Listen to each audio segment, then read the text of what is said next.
حضرت عمر رضی اللہ تعالیٰ عنہ حدیث کے راوی ہیں، مشہور حدیث جس کو حدیث جبریل کہا جاتا ہے کہ آپ صلی اللہ علیہ وسلم کی محفل میں ایک شخص آیا اور کیا تھا؟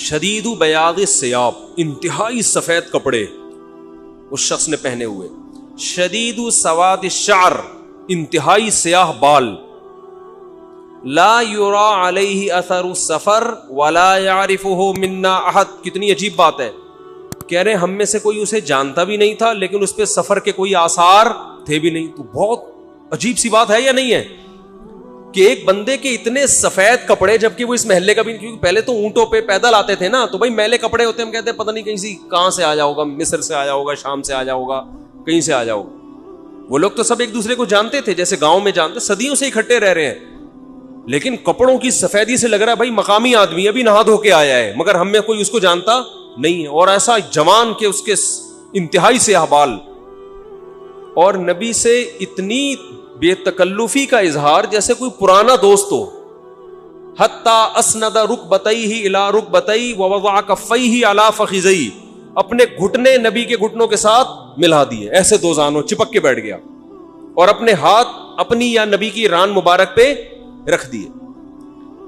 تو کتنا عجیب منظر ہے، لیکن حضرت عمر فرماتے ہیں ہم میں یہ گویا حدیث کا مفہوم ہے کہ ہم میں ہمت نہیں ہوئی کہ نبی سے پوچھے کہ یہ کون ہے۔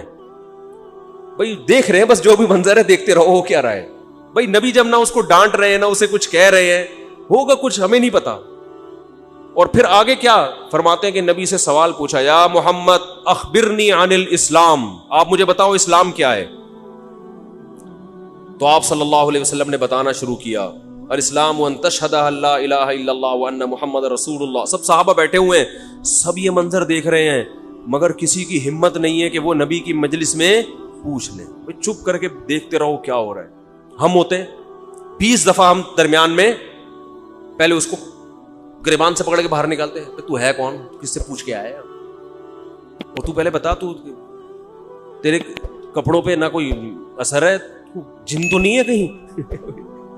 بھائی دیکھ رہے ہیں کہ جب نبی کچھ نہیں کہہ رہے تو سب سے زیادہ اعتراض کس کو ہونا چاہیے تھا؟ نبی کو، تو نبی ہم سے زیادہ جانتے ہیں، تو جب وہ خاموش ہے تو ہم بھی کیا کریں، چپ کر کے بیٹھے رہے، آرام سے خاموشی سے بیٹھے رہے۔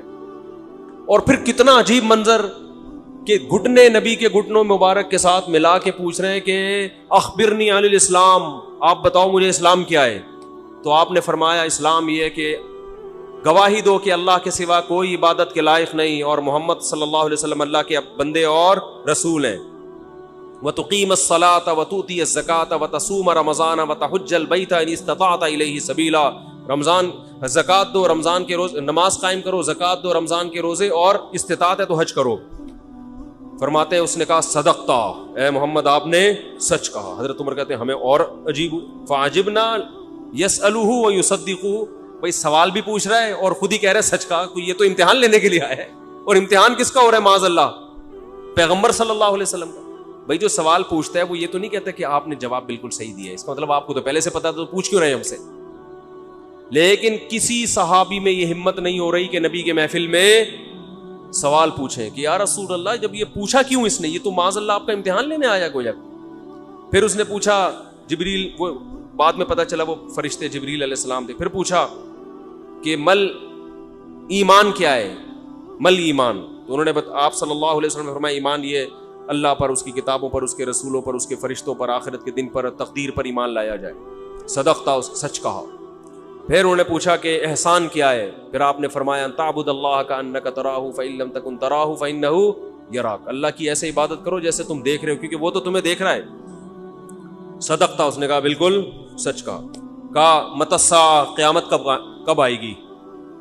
تو آپ صلی اللہ علیہ وسلم نے یہ نہیں فرمایا لا ادری، مجھے نہیں پتا، کیونکہ آپ کو معلوم تھا کہ جیسے مجھے نہیں پتا سامنے والے کو بھی نہیں پتا، سمجھ رہے ہو، یہ کسی کو بھی نہیں پتا۔